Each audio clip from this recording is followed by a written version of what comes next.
York, Pennsylvania, please make it loud for Josh Johnson!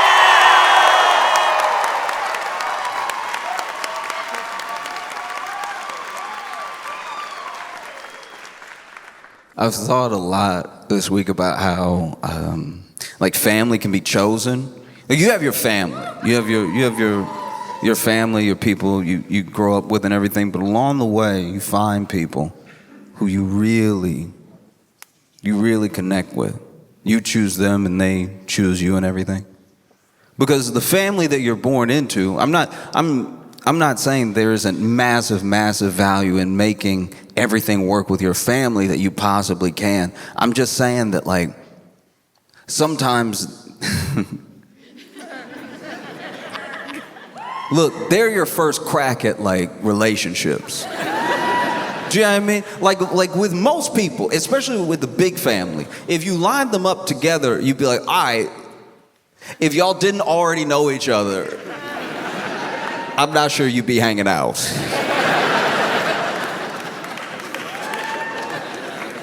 Like, I got cousins that I love dearly, but, like, I don't know.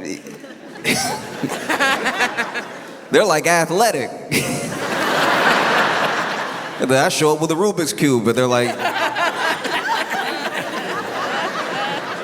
very cool, very cool. Yeah, you can tell somebody's not into what you're into when they talk to you all slow like that. When they're like, that's awesome, but that is fantastic. I like that you are into that.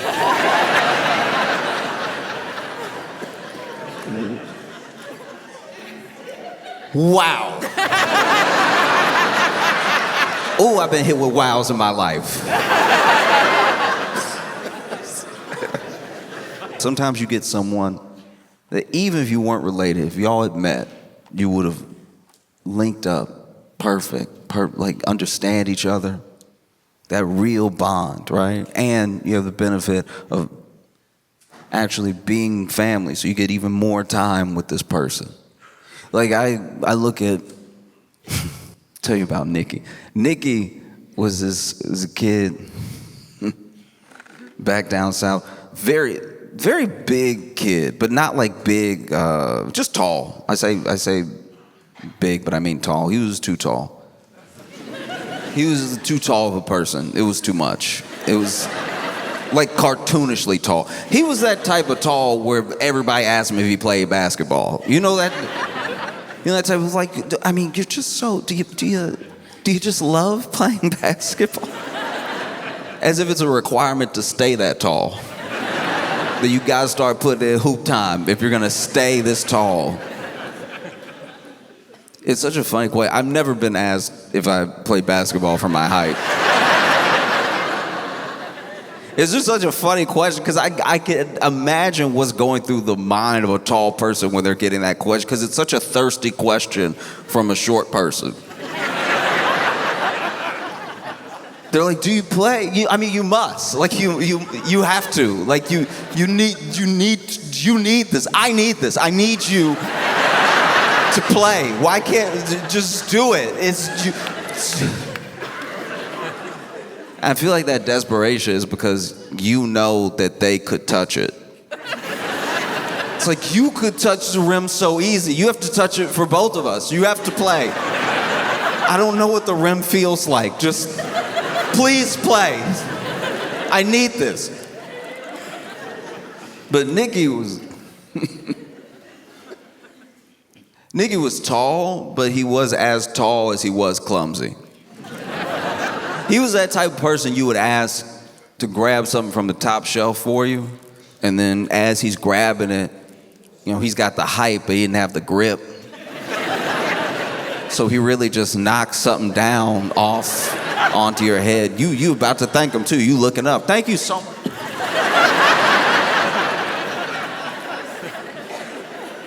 And so him playing basketball was a disaster. He was very clumsy. And it was insane to watch.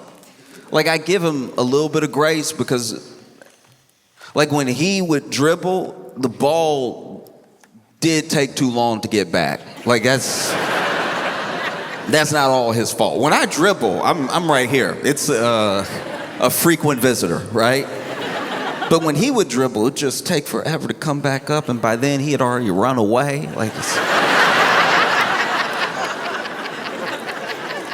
He could do that thing, though. He could do that thing where he could palm the ball. That was wild to watch. Just watch him grab the ball and hold it up look like a magic trick of being tall. And he was always getting truly just smoked on the court. Even his handles were terrible. You know, he tried to put it through his leg, it would hit his elbow on the other side. Never knew how much pressure to apply to the dribble, so instead of being over here 1, 1, 1, he's over here watching it fly away. And there was one day, I don't know what got into him, but there was one day he was making a drive for that net. He wanted to, I guess, show off for somebody. And so he's running down the court, clearly traveling. There's no way he was ever gonna. And he's over here with got both hands on the ball, got the elbow out when people get close, the weapons. And then this dude jumps for a dunk. He goes to dunk, and on top of being uncoordinated, on top of being a true waste of height,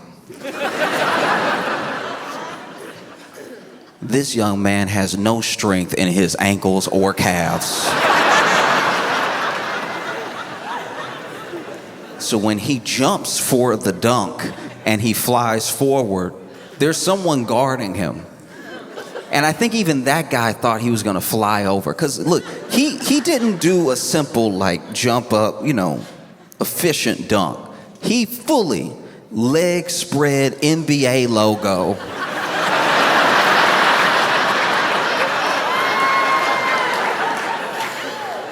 The problem is he's either pushed or made everybody else get out of the way up until this last person, this guy trying to finish just standing there, right? And because he got no air, because he jumped the height of his own shins,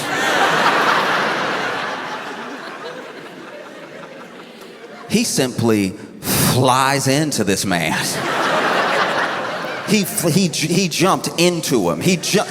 I've never seen a person jump into another person.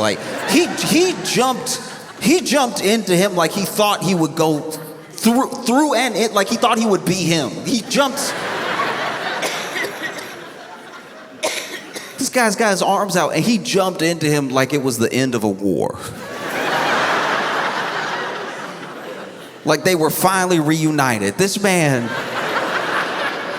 holding the ball in the air, just jumps forward. Flies into this dude. And never in the history of street ball, I don't think anyone's ever seen anything happen like this. This man probably expected Nikki to fly over him. But when he just sort of kept coming forward at the height, basically the height he was already at, but with his legs spread.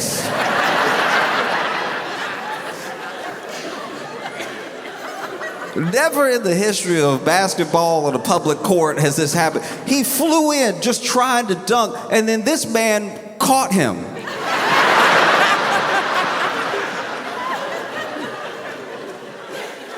I need to show you then. He caught him.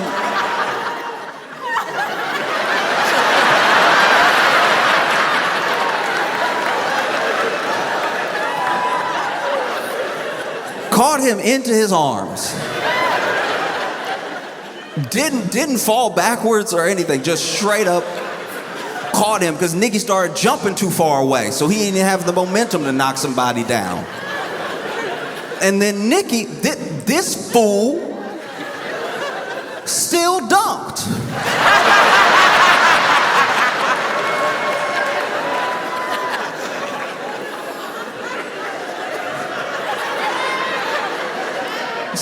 Still dunks. And then had the nerve to let go of the rim. Putting all his weight back into this man's arms. Craziest part about it, he was still talking trash the whole time.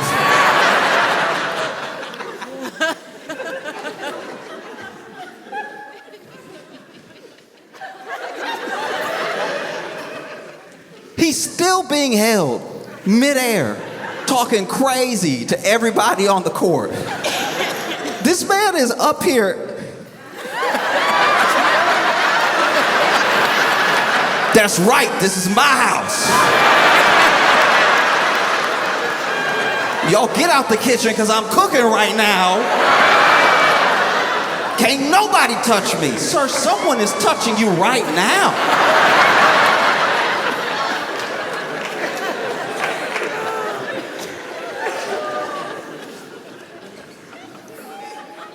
So uncomfortable. And you know, Nikki was tall. He wasn't big or anything, but he was big enough to recognize that he was bigger than the people around him.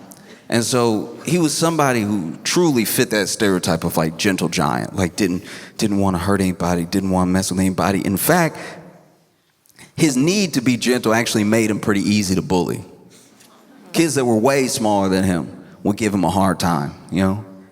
And there was, I'm sure, a bit of a fear taken up for himself because, you know, he didn't know what could happen.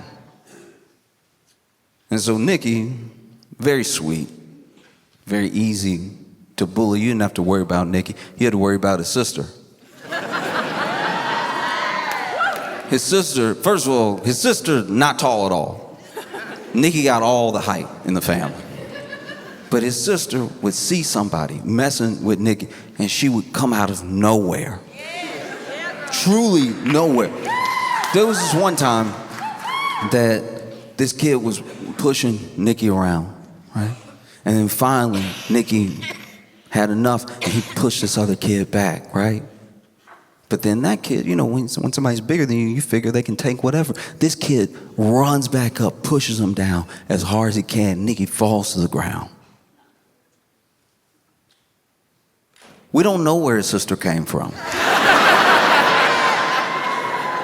We don't know where she just came running. I need to be clear how we didn't know where she came from because she didn't go to the same school.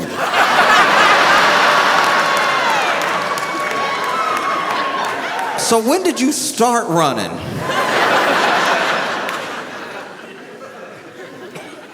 Running. Then jumps in the air. We all give credit for that Sparta kick to the movie 300. But I had seen it years before. She got a running start, it jumped up in the air, and then foot first walked up this kid. Remember the movie Crouching Tiger, Hidden Dragon, where they just sort of kick, and they never came down?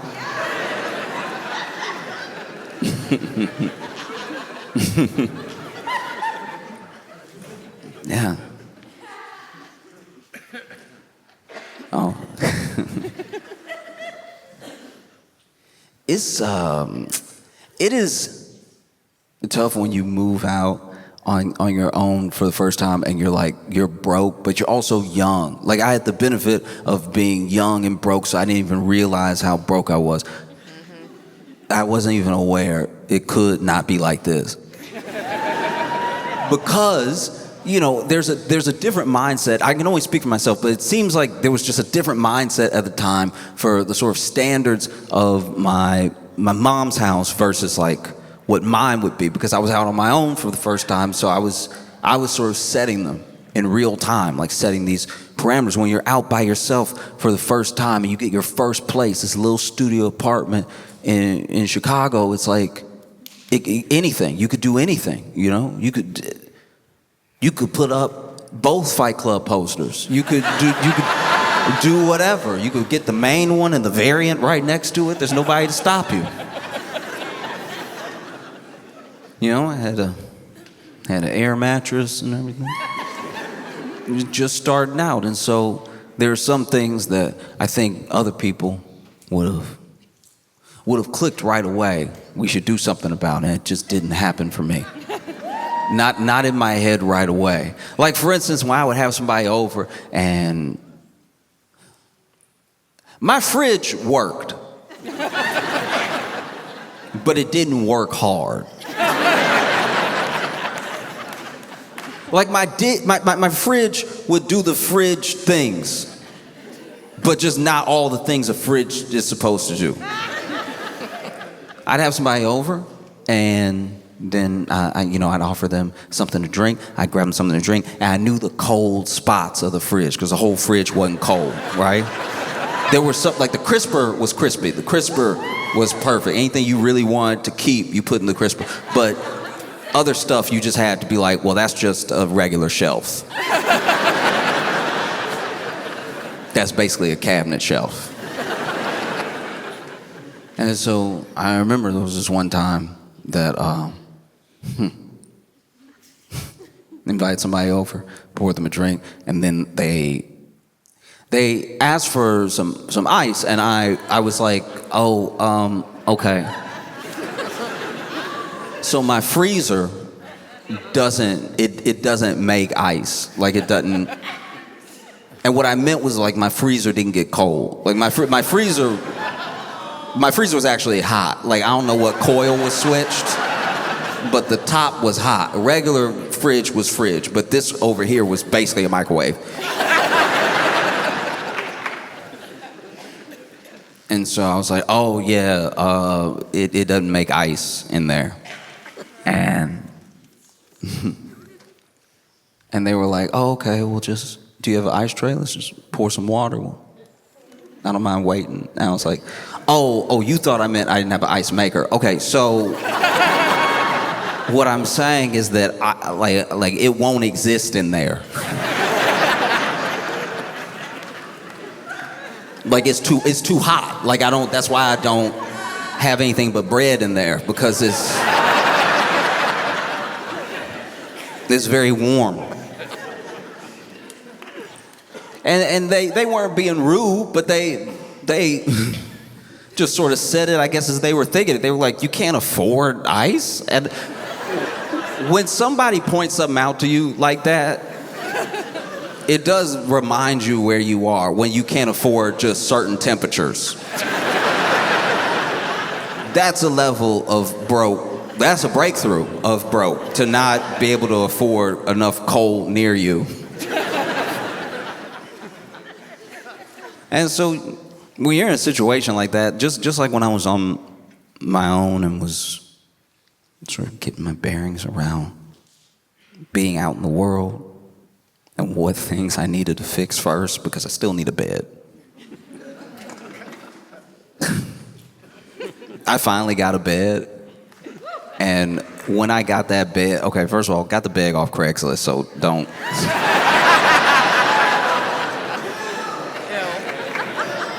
The frame. I say whole bed as if it's a whole bed because, if you just got a mattress on the floor, that's a mattress on the floor. You can't call that a bed. So I got my bed frame off Craigslist and then, bought a mattress and everything. That took some saving. For a little while, the air mattress was on the bed frame. Because if you did look too fast, it looked regular.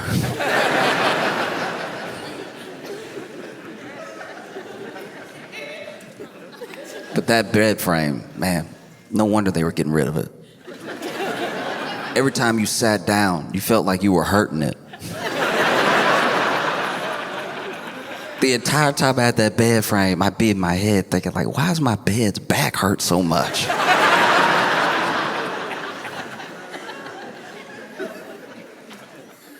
And every creak is just, it just sounds like you don't have your life together. You sit down after a long day of work and you hear,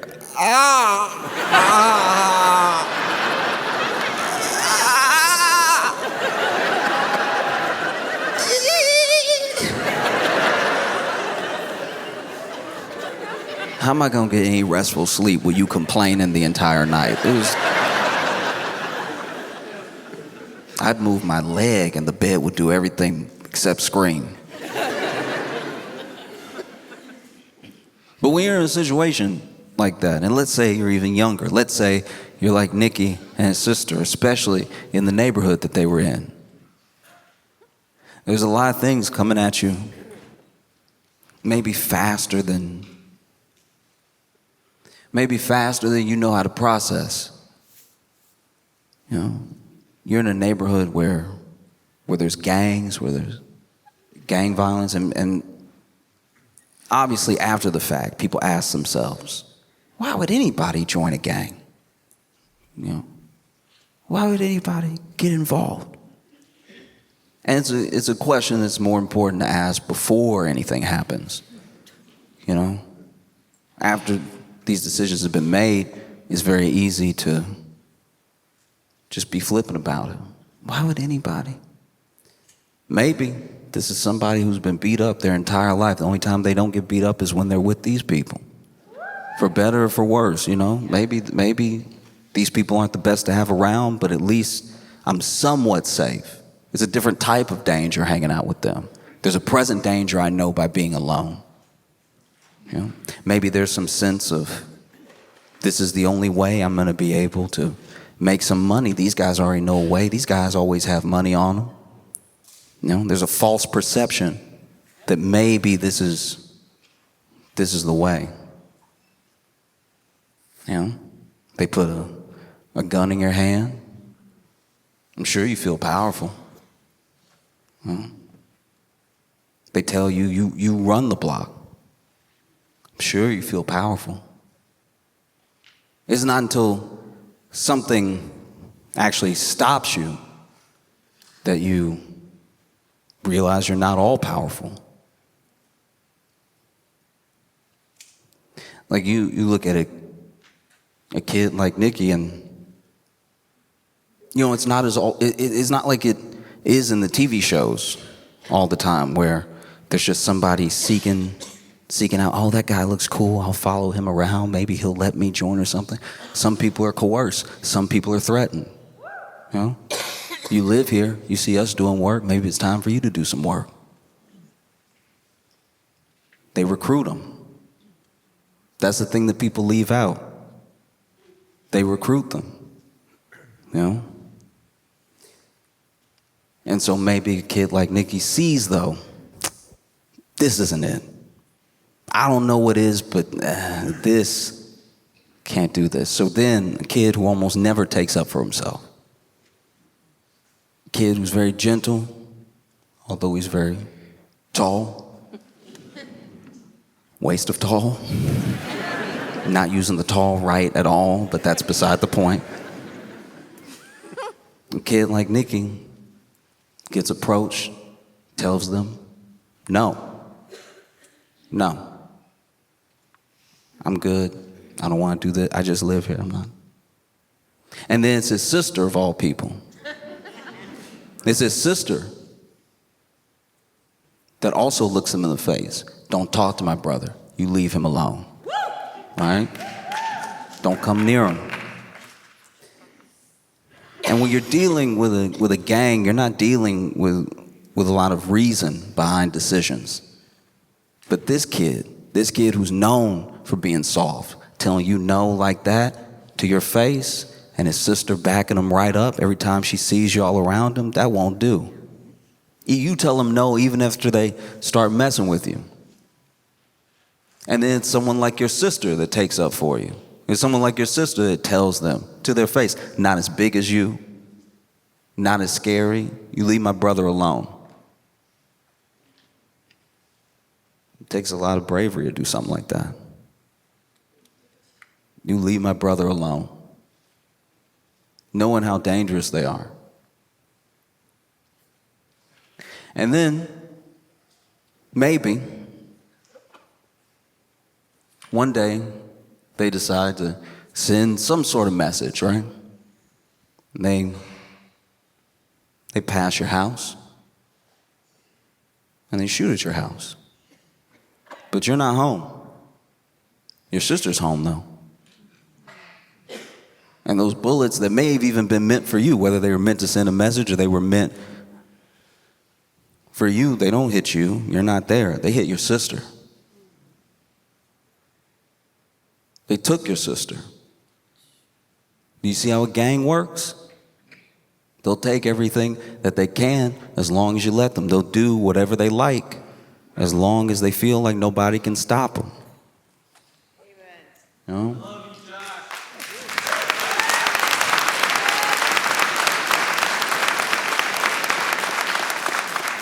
I'll back up real quick. Being out on your own and broke, you have to decide what professionals you're going to spend your money on, because all the professionals you can't afford. So sometimes you got to go to a professional who says they're professional and doesn't feel very professional. Like, for instance, I require some things from a professional. Like, some of it may have nothing to do with their capabilities at their job. They're just things that make me uncomfortable. Like, I don't like when my professionals in some fields take cash.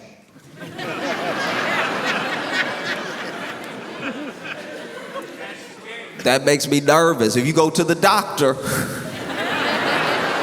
and you get done and they don't ask you about insurance or anything, they're like, all right, it's gonna be $250, so you can do 10s and 5s. I could break 100 if you need change. Some things you just want to have taken care of ahead of time so you can just enjoy the experience of being in the presence of a professional. I don't want my pilot to take cash.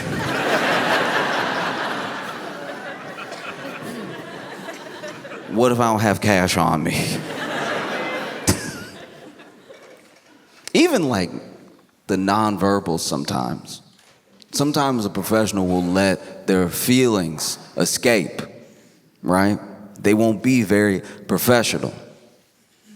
Just let it out as it happens. That is very jarring. It's terrifying. I don't ever want that to happen. Imagine you in court. You're in court, and then prosecutor says something, and then your lawyer turns to you and goes,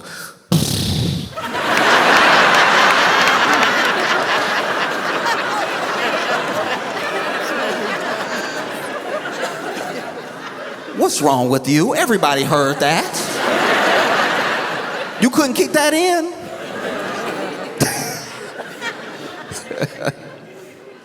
No, because you know what it is whenever people, they're supposed to be professional, emote like that, it lets you know that they also don't know what's supposed to happen. Now we're living in chaos. Do you know what I mean? If the people who are supposed to know don't know, if the people who were supposed to act some sort of way don't know how to act that way, now we're in chaos. Like, now we're in chaos. Like, now we're in chaos. And I remember one of the earlier times I felt like this was with my dad. I was in the car with my dad, and we got a flat tire. And he went to the trunk, grabbed the spare, changed the tire, and then the car wouldn't start.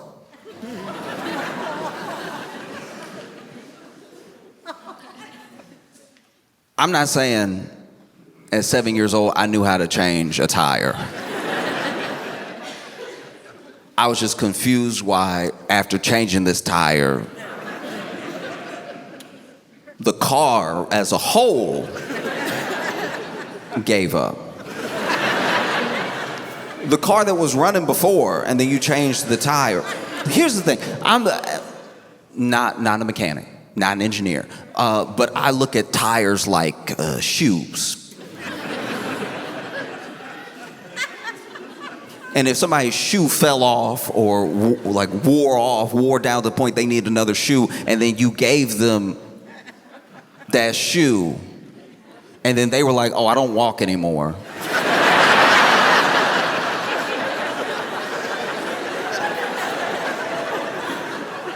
I think you would be confused. I think it's fair that I was confused. I was like,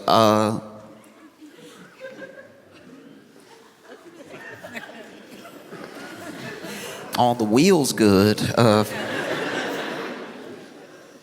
Maybe try it again. He's over here.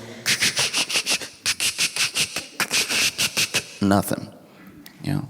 So then he had to go into a store, find a phone, because this is, you know, I'm like a 90s baby. I didn't have a cell phone for a long time. My dad didn't have a cell phone for a while. He had to go into a store and ask to use their phone to make a very embarrassing phone call. To call whoever he called to be like, yeah, I changed the tire.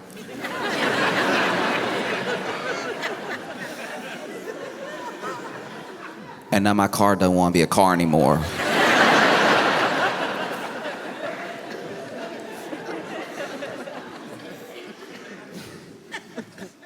And I remember I asked him, like, what are we gonna do, Dad? And in a moment of honesty, because to be fair, your parents are your parents. They're not professionals. They should be allowed to be human, you know? But I asked him, what are you gonna do, Dad? And he was like, I don't know, son.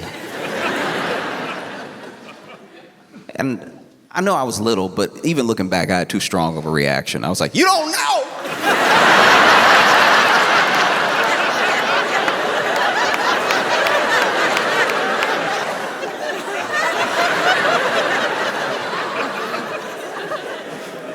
That was a little too much. But in my mind, in my like little bit of life experience, I was like, uh-oh, we are stranded here then. What do you mean you don't know? And then someone came and they gave my dad a jump. Now, this is the first one I had ever seen. And once again, me being a kid, I didn't say it out loud, but in my head, I was like, that's not gonna work.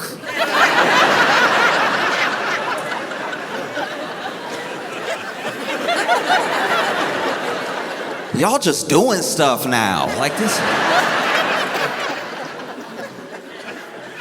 Oh, you're gonna put the wire in the wire and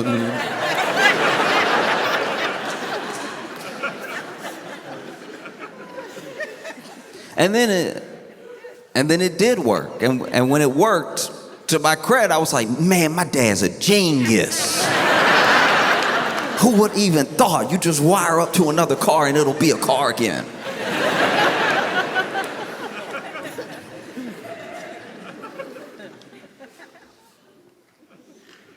But yeah, that feels like where we are, where, do you know what I mean? Where there are people that are supposed to know, who even say that they know, but when they start telling you what they know, you realize they don't know anything. And that's very scary. That's terrifying. Sometimes I don't even know what press conference I'm watching and what it's about. I watched this. There was a press conference where there was a press conference where Marco Rubio wrote something down and slid it to Trump. And like, I don't know, man, I've never seen somebody so locked in to being evil and so checked out of life. Because this dude gets slid the note, and then there's no way Trump has an internal monologue. We must know every thought that comes through his head. Because Marco Rubio went ahead and passed him the note, and then he says out loud, you know, okay, do you remember in English class when your teacher made you like read Shakespeare, but then somebody in the class had to also read the stage direction just so everybody would know where we were at. Things that should clearly be in his head get spoken out loud. This dude gets slid the note and then says out loud, Marco Rubio just passed me a note.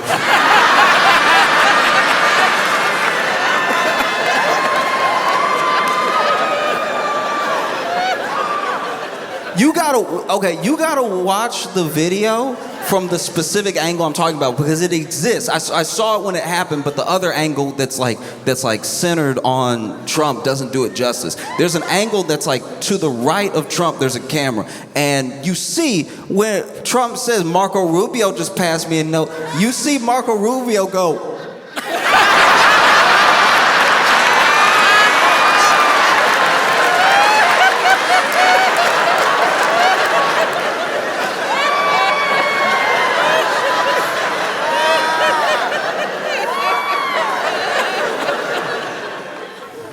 and then Trump reads the note out loud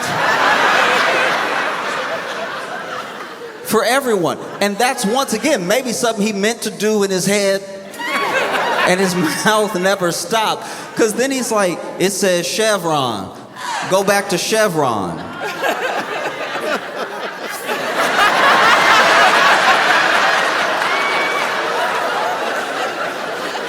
He read the note out loud at a press conference, I'm assuming, where they're talking about oil, and doesn't seem to know what this note means. Go back to go back to Chevron. All right. I'm surprised he didn't just keep talking. Like, go back to Chevron. Oh, I've never worked there.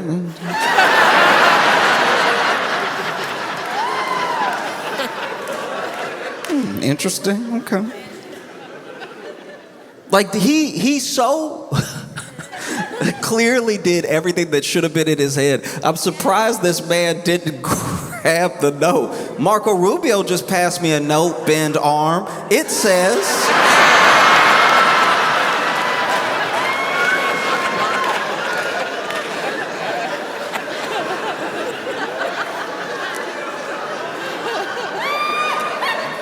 it says go back to Chevron. What does that mean, turnhead?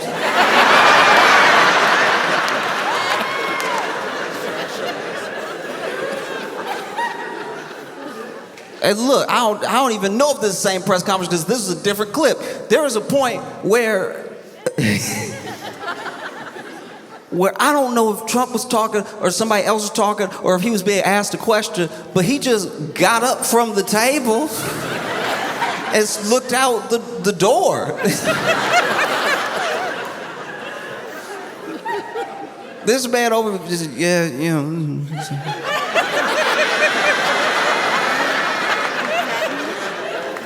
Wow. That's gonna be the entrance to the ballroom.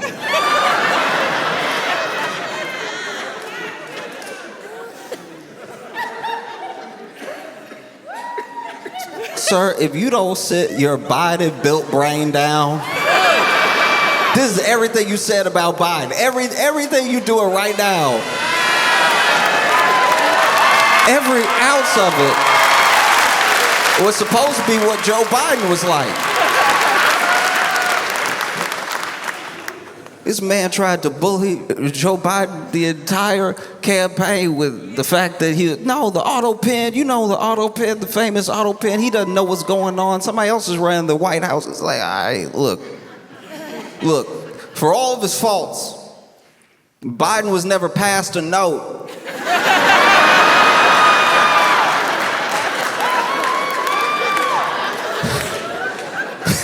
He was never passed a note. It was like, Vice President Harris just passed me a note.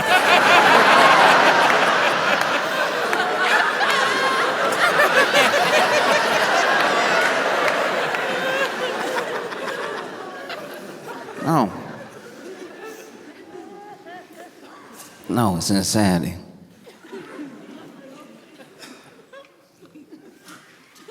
it's so wild. Especially because we're how. It all just feels especially insane that how this dementia is affecting all of us.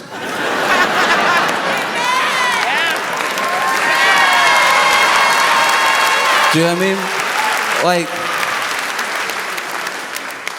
Like I've had people in my life that I love dearly have dementia, and it affected the family,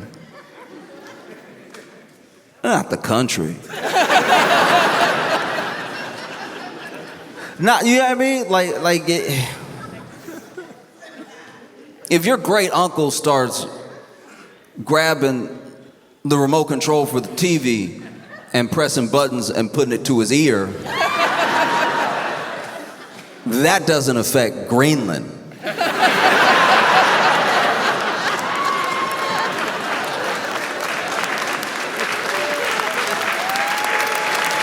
You know?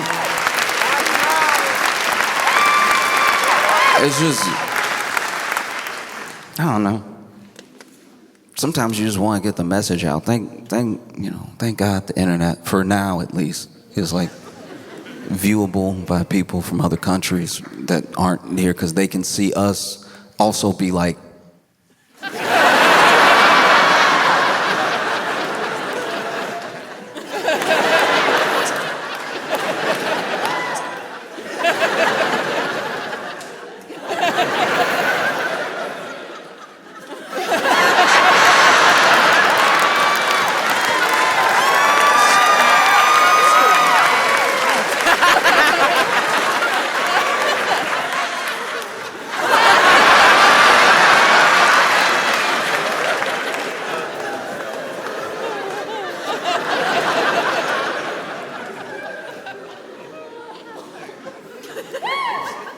no, every day we wake up, and if you have a smartphone, you probably have your notifications on. Which is not, is maybe wait. The stuff will be there eventually. You shouldn't wake up to the news. Give yourself a minute. Do you know what I mean? Because like you wake up and then you open your phone and there's all the headlines because the publications were working while you were sleeping, and they have a list ready to go of things to give you Marco Rubio face.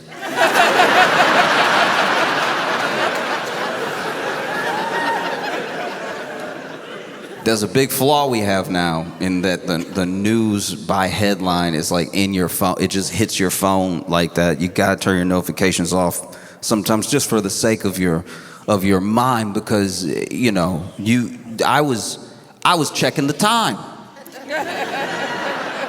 I just wanted to know the time. And now, uh-oh. Well, oh no, I was gonna travel. Looks like we're not friends with anybody anymore. It's devastating, you know? And then you see things like you see what happened in Minneapolis. Yeah. You see everything that happened, and it is, it's sad and fascinating that no matter how many angles come out, no matter what people are watching, no one's really changing their position. And I think one of the main reasons is that there are many people that are trying to argue the legality, and everyone else is trying to argue the morality, you know?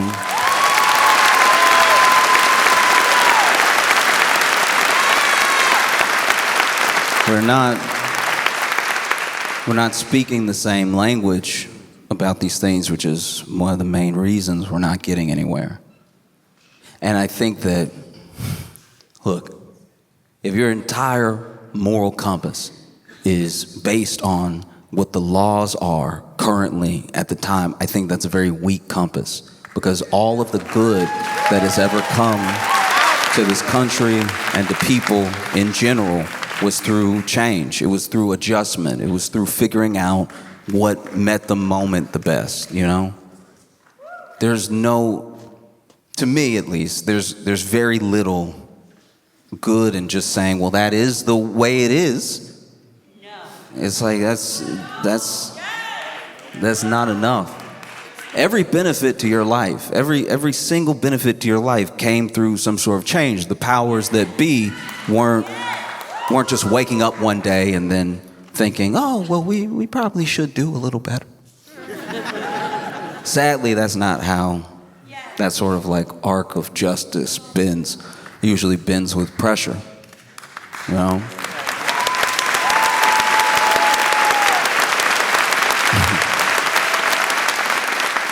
Trust me when I tell you that J.D. Rockefeller or, you know, Carnegie, any of these robber barons, they weren't laid up at night figuring out how to start a union.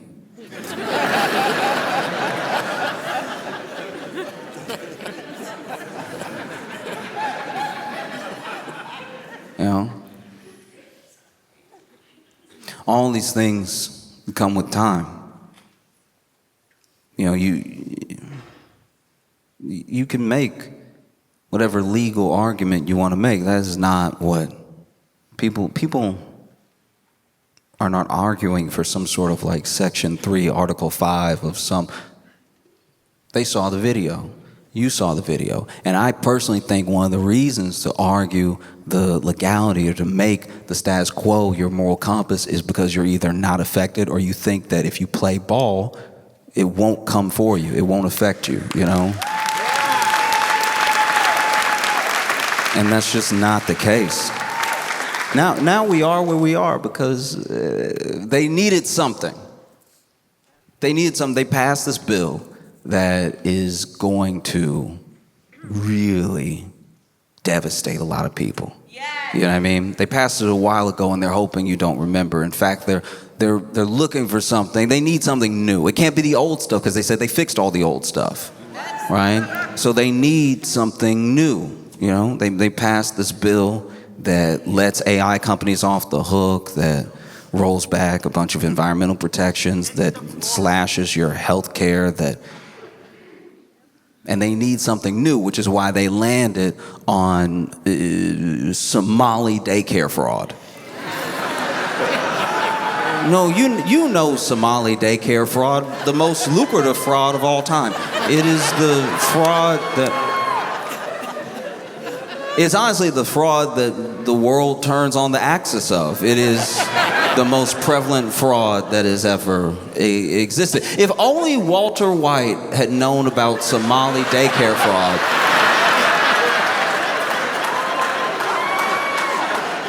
it would have been a very different show.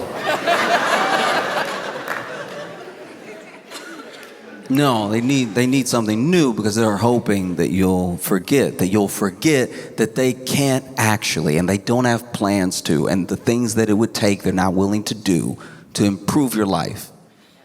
They're not going to do it, you know? They're all in the same pool, so they're not going to tax their friends, you know? So what can they do? Well, they can't improve your life. They can't do it, but they can make everybody else's life miserable. Like they could make everyone else's life worse, and then that's equality.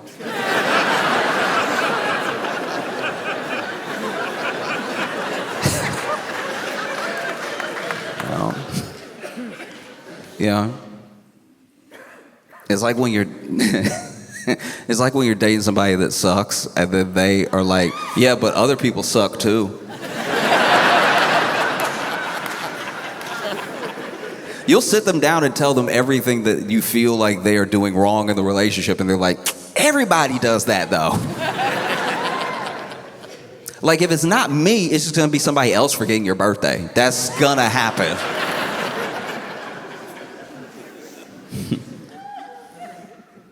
Because you see what happened, and you see how panicked they genuinely were.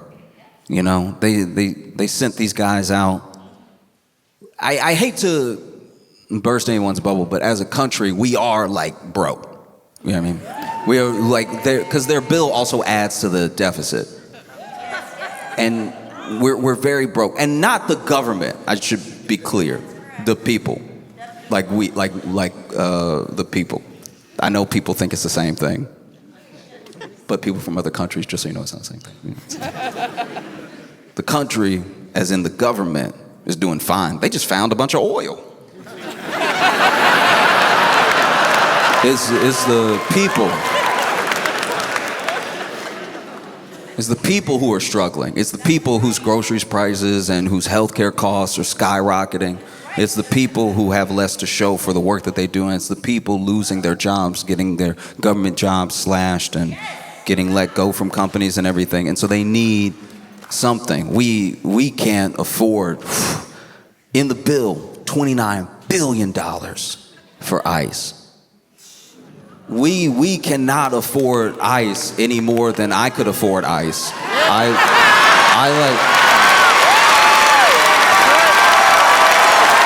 I can't believe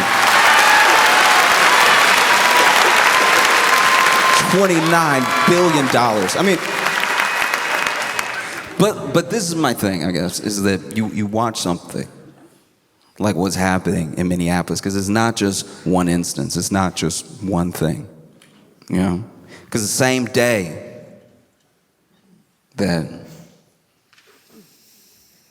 Renee Good lost her life, a high school in Minneapolis was pretty much just attacked by ICE, like pepper spray. They pepper sprayed kids, you know?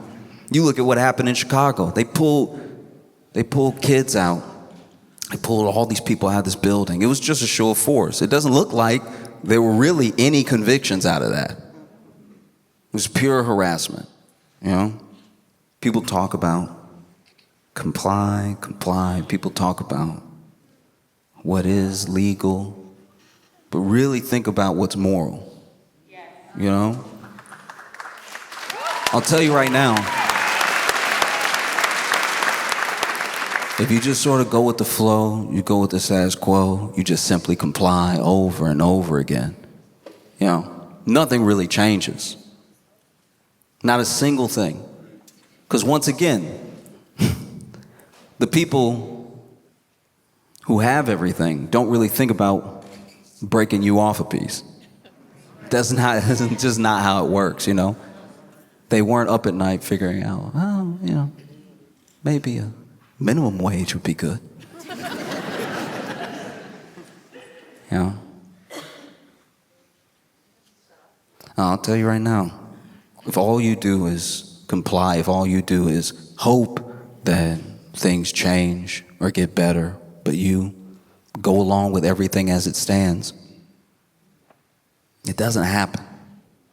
If everyone that came before me had just complied, then I probably would have entered this theater, any theater, through a colored section. You know, every good thing you have in your life is a product of someone else's struggle. You know? You see everything that's happening. And it's not about what they say it's about. You know? People talk about coming over the right way, doing it the right way and everything. Meanwhile, the people that say that don't even actually know what the right way is. Not top to bottom. The people trying to do it know. But they don't even understand the significance of yanking people out of a hearing that's their immigration hearing that they showed up to do it the right way. You know, you're just jamming people up for the sake of doing it. Now, be clear here. It is not about Somali daycare fraud. Even the narrative building, even what happens next. Then the president makes a statement. There's no way he saw the video. And I'm not even saying that because I think that there's some like moral core to I'm saying that because what he said, he was like,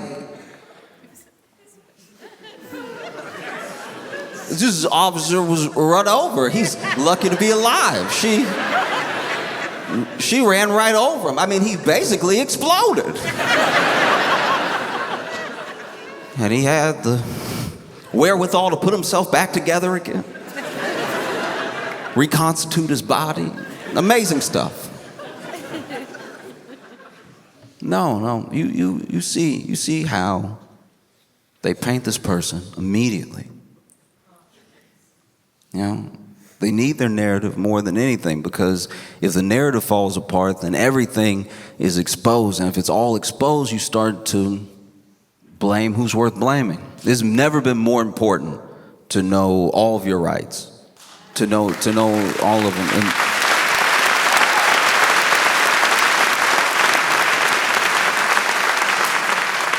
you know, it's never been more important to know the difference between a judicial warrant and an ICE warrant. Like, a judicial warrant is something signed by a judge, and the judge signs it, and it means they can come in. Because the judge wrote the thing, we need to go get you. And a lot of times when they have a judicial warrant, they don't even knock. They just sort of come in. It's not really up for discussion. An ICE warrant is a thing that ICE wrote that they may show you, and it may even be part of narratives that happen for the future where, well, they had a warrant. Which warrant? It's important to know, because ICE having a warrant is like me writing myself a sick note. You know what I mean? I've done it many times. I've had to write my own doctor's note many times. And every time I gotta write my own doctor's note, the story, I do too much. The story's like unbelievable. Like usually a doctor's note is like 2 sentences because doctors don't even want to do it, but sometimes employers or schools require it. But then I would be doing, oh man, I'd be doing too much. I'd be like, ooh, what a brave boy.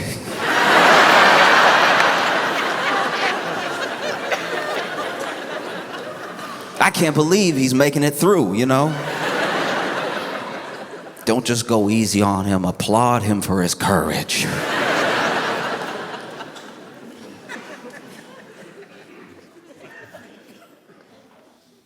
It's very important that you understand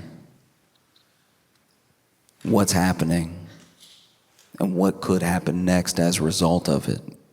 So often our lawmakers, and even some of us with the best of intentions, address things as they happen. We don't cut them off ahead of time. Like I watch the things that happen with ICE, and they're not cops. They're these federal agents that are there to kidnap and disappear people. That is the point.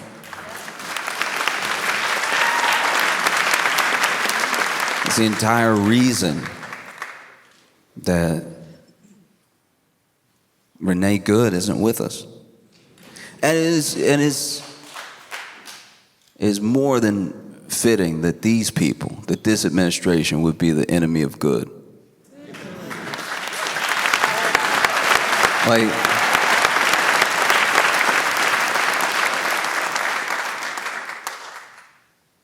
you're watching it happen. And there's a sort of like collective trauma around it. Because it's just happening over and over again. It happens every time that you watch it.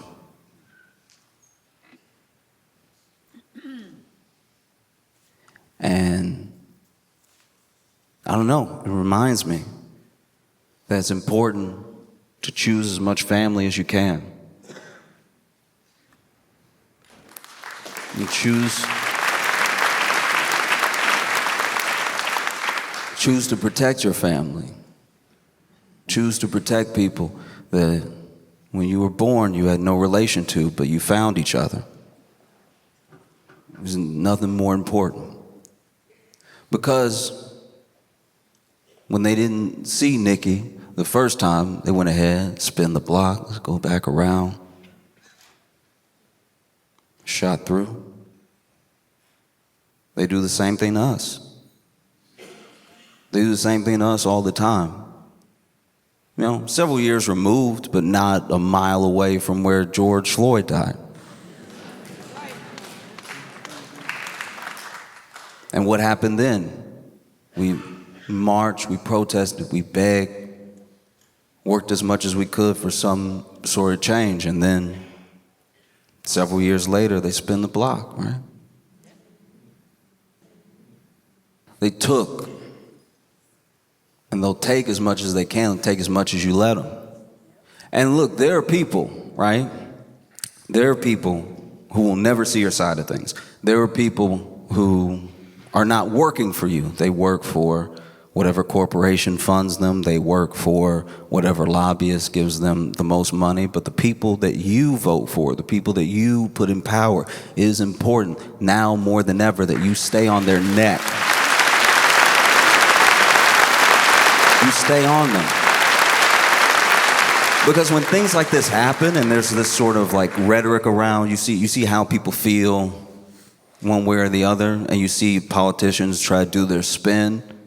Obviously, there's a way that we expect everybody to fall, but it's important to remember that usually ICE funding is bipartisan.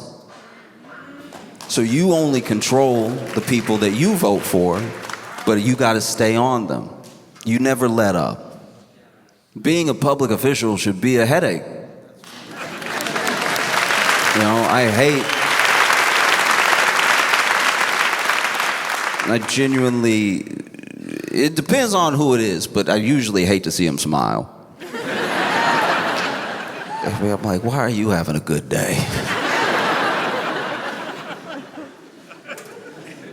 Because you wonder, you see these videos of people just going about their life or trying to do the right thing, being violently met by ICE agents. There's always a narrative to fall back on later, even when the narrative is a lie, even when it gets disproven.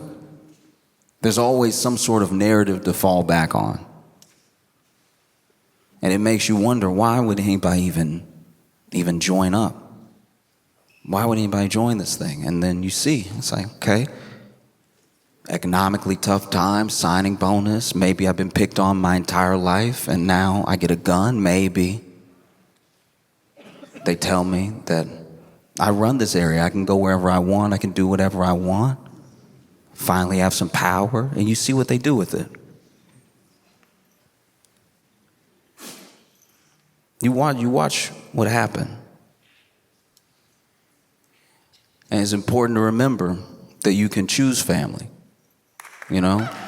You can choose the people that you stick your neck out for. You can choose the people that you protect that mean as much to you as your own life. You can choose people. And it's important to keep making those choices daily. The stronger you make those choices, the stronger the bond is, the less that they have. Because remember, it's not as if ICE is some sort of army or something. They actually have wildly low numbers. That's why they need the police to come back them up everywhere they go. That's why all it takes is being pelted with snowballs and they leave. It was snowballs. It was snowballs in Minnesota. Snowballs in Minnesota is basically the weather conditions. So that's.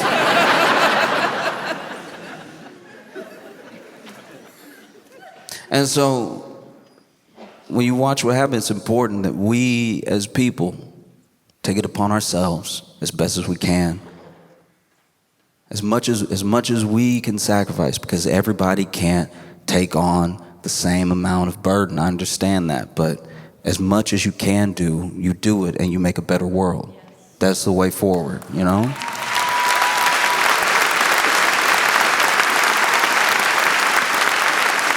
This was not the first ICE-related shooting. This was not the first ICE-related death. And it's not just gonna go away. I think about those kids that are left behind now and how it's important that they be chosen as family to take them in. Because you watch that video, you watch everything that happened. You can watch people litigate all they want, But once again, you're talking about people who are arguing for the legality versus people who are arguing the morality, you know? They did what they did because they knew that they could. You know what I mean? And it's important that people left behind, like that child, those children, they become our responsibility. Because make no mistake, they took our sister. Do you see how a gang works?